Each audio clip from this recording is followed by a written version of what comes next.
pessoal, tudo bem? Então vamos lá, nossa próxima aula, onde vamos falar um pouquinho sobre os fundamentos físico-químicos da catálise homogênea e heterogênea, tá? Então, falando especificamente sobre catálise, como é que a gente define um catalisador? Então, o catalisador seria uma substância que aumenta a velocidade de uma reação ao diminuir a sua energia de ativação, tá? Então, essa seria uma definição clássica de catalisador. E aí, existem dois tipos, né? Catalisador homogêneo e heterogêneo. Então, a gente vai ver especificamente cada um deles.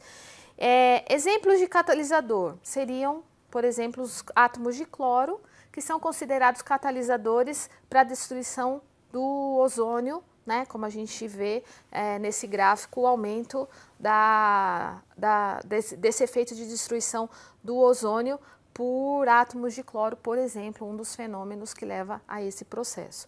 E aí, na catálise homogênea, a gente define que seria o quê? É onde uma reação onde o catalisador e a reação estão em uma mesma fase. Tá? Então, por exemplo, se eu tenho tudo ocorrendo no meio aquoso, o meu catalisador, então, está na mesma fase, então ele seria aquoso, tá? Na catálise homogênea, um exemplo seria a decomposição da água oxigenada ou do peróxido de hidrogênio. Essa decomposição, ela é naturalmente muito lenta, né? Então, sem nenhum uso de nenhum catalisador, é uma reação muito lenta. Então, o que acontece, né, por essa reação aqui, a água oxigenada se decompondo em água e oxigênio, só que se verifica que na presença de íons bromo, essa reação é muito mais rápida. Então, a gente vê visualmente pela a produção de gás ali, como mostra aquela figura, que a reação está ocorrendo bem rapidamente devido à presença dos íons bromo, tá? Então, se a gente pudesse, né, visualizar ou equacionar isso, como é que a gente mostraria? Ó, a água oxigenada na presença de bromo, e em meio ácido, né, que a gente tem o H+ aqui, formaria então o Br2 e o H2O. E aí uma característica que a gente observa, daqui a pouco vocês vão ver na figura, que a gente observa visualmente é a coloração marrom devido a quem? A formação do Br2, tá? E aí sim, esse Br2 interage com a água oxigenada, formando o íon bromo, o H+ e a água oxigenada. Então, quem estava no início, estava no fim. Se a gente somar as equações, a gente vai ter exatamente a nossa reação global aqui, mostrando que o bromo entrou e saiu do mesmo jeito. Então, essa é uma característica dos catalisadores. Eles não reagem, e sim, eles mudam daqui a pouquinho a energia de ativação dessa reação, tá? Então, o Br- ele é catalisador, por quê? Porque ele pode ser recuperado no final da reação. Então, nessa figura dá para ver claramente esse efeito. Então, a gente tem a água oxigenada, inicialmente em meio ácido, tá? Então, por isso que o H+ é importante.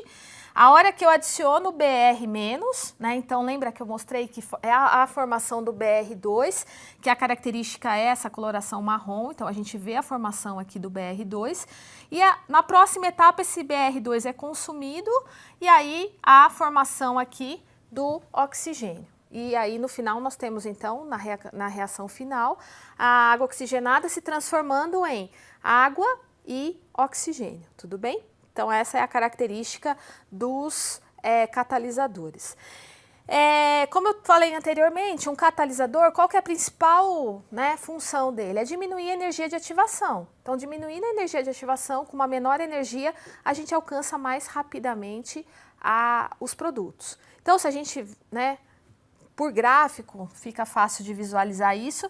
A curva em vermelho é a reação sem catalisador e a curva em azul é com catalisador. Então, para esse caso da decomposição da água oxigenada com íons bromo, levando em consideração Br-, então, olha só, a gente tem reagentes e produtos. Continuam o mesmo, tanto para a reação, para a curva em vermelho ou para a curva em azul.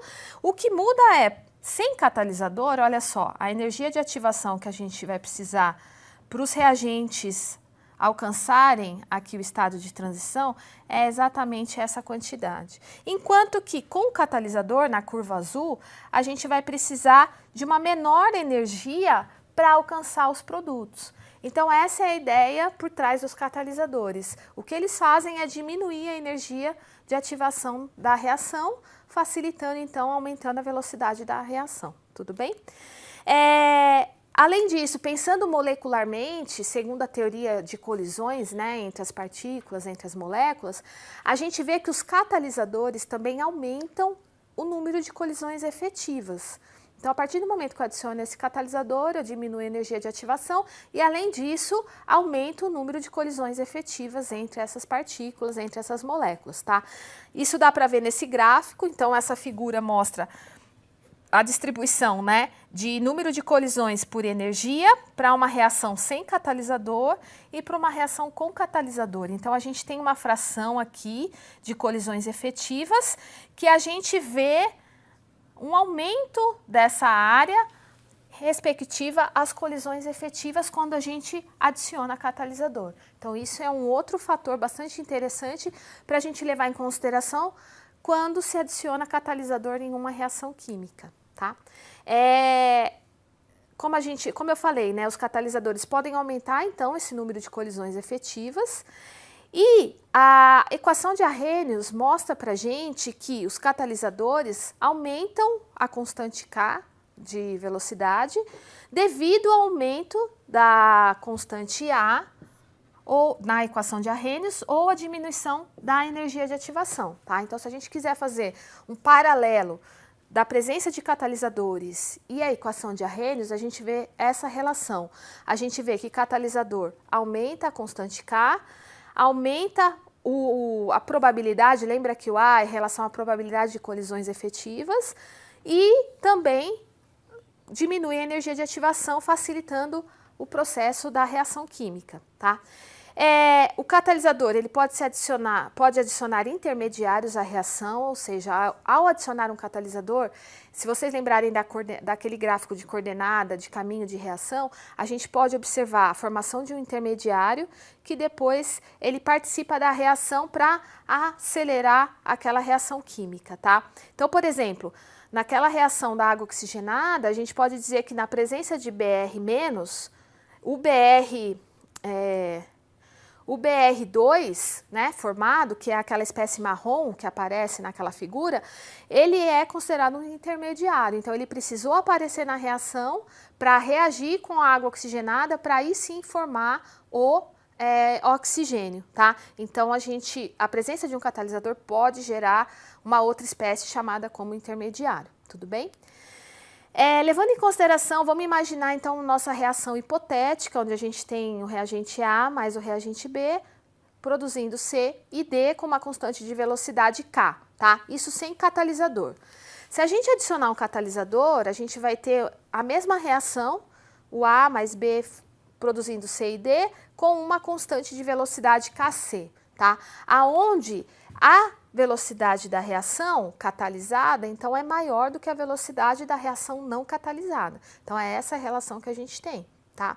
E a gente pode ver aqui pelo gráfico essa mudança específica na energia de ativação. Então, aqui é uma reação sem catalisador, então a gente tem o reagente A e B formando C e D. Então, a gente tem essa barreira aqui, né, que os reagentes têm que vencer para chegar a produto, então esse valor é a nossa energia de ativação. E para uma reação com catalisador, o que a gente vai ter?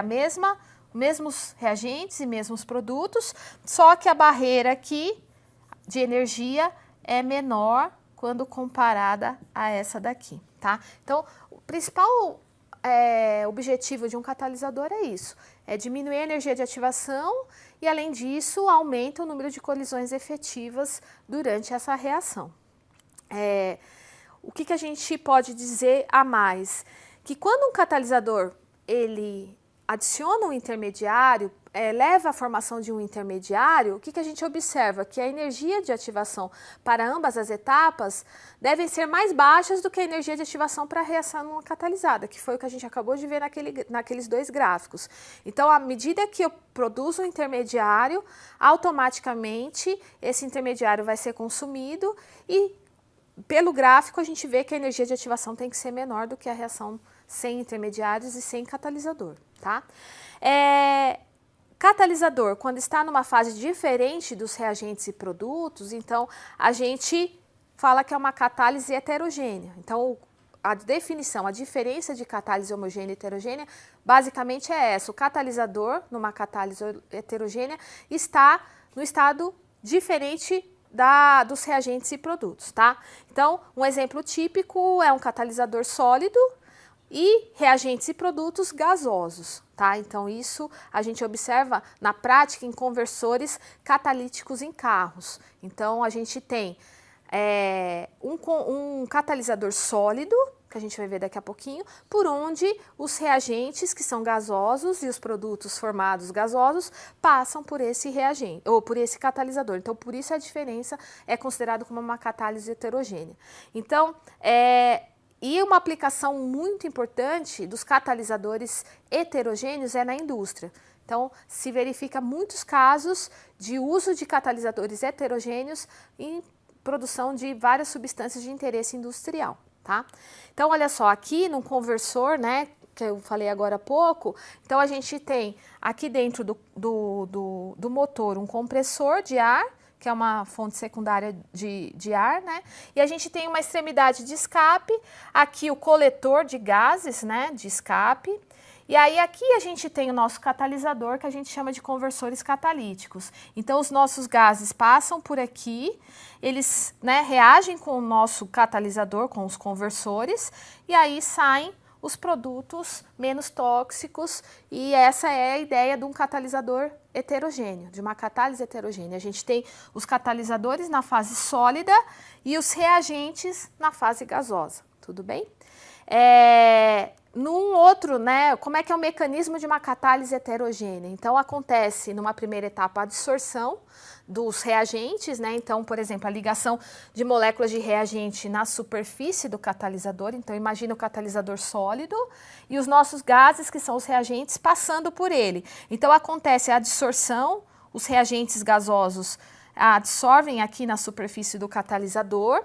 Aí essas espécies adsorvidas, que são átomos ou íons, elas são muito reativas, então acontece a reação ali na superfície. Elas são, né, e aí a gente chama nos sítios, essas espécies muito reativas interagem com sítios ativos do catalisador.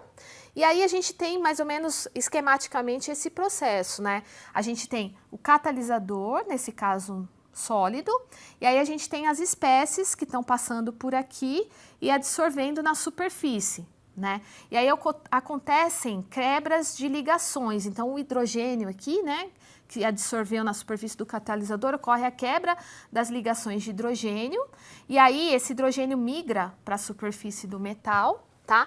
E aí depois, numa terceira etapa, esse hidrogênio livre, ele se liga, né, com o C2H4 para formar C2H5, que é um intermediário, como eu falei para vocês agora há pouco, que um catalisador pode adicionar um intermediário nessa reação. E aí sim, esse hidrogênio livre se liga ao intermediário para formar o C2H6. Então aí o produto é liberado da superfície do catalisador e esse catalisador é reconstituído, tudo bem? Então, essa é a ideia por trás da catálise heterogênea. Então, pensando na hidrogenação do etileno, né, que foi esse esquema que a gente viu agora há pouco, no slide anterior, é uma reação de hidrogenação que é muito importante na indústria, né? Então, a gente tem o quê? O etileno interagindo com o hidrogênio para formar C2H6, tá? E essa reação tem um ΔH de menos 136 kJ por mol. Então, olha só, na ausência de catalisador, essa reação ela é muito lenta. Então, para fins industriais, ainda mais, não é interessante uma reação muito lenta. Então, o que se faz? Na presença de um catalisador metálico, por exemplo, níquel, platina ou paládio, essa reação ocorre muito rapidamente em temperatura ambiente. Então, por isso, a necessidade de introduzir um catalisador nessa reação, tá? Então, como a gente viu na figura anterior, né, a gente tem aquela superfície metálica, que é o nosso catalisador, que pode ser níquel, platina ou paládio, e aí as moléculas de etileno, né, e de hidrogênio, as duas, elas são adsorvidas na superfície daquele catalisador metálico, né, e são adsorvidas na onde? Nos sítios ativos do catalisador. E aí a ligação do hidrogênio aqui, ela é quebrada, se quebra e os átomos de hidrogênio migram para a superfície do metal. Então esse hidrogênio aqui, ele se liga ali na superfície do metal e aí ele fica extremamente, né, reativo. E aí quando um átomo de hidrogênio colide com uma molécula de etileno, então forma o quê? Uma ligação pi-sigma, carbono-carbono, ela se quebra do etileno, né? E uma ligação sigma, carbono e hidrogênio se forma. Então esse é o mecanismo, é o processo pelo qual ocorre a catálise nessa superfície do metal. Aí o C2H6 é formado, né, que é o produto de interesse, e aí se solta da superfície do metal. Então, é essa a ideia por trás do uso de um catalisador heterogêneo, tá? Quando etileno e hidrogênio são adsorvidos em uma superfície, o que a gente deduz disso tudo, né? Por que a presença do metal ou do catalisador é importante? Porque vai ser necessário um valor menor, uma quantidade menor de energia para quebrar as ligações e a energia de ativação também é reduzida. Então, esse catalisador diminui a energia necessária para a quebra das ligações, assim como a energia de ativação relacionada a essa passagem de reagentes até chegar a produtos, tá? Então, isso são alguns fundamentos bem básicos, né, de mecanismos de catálise homogênea e heterogênea, e aí na próxima aula a gente vai falar de alguns exemplos aplicados relacionados à catálise.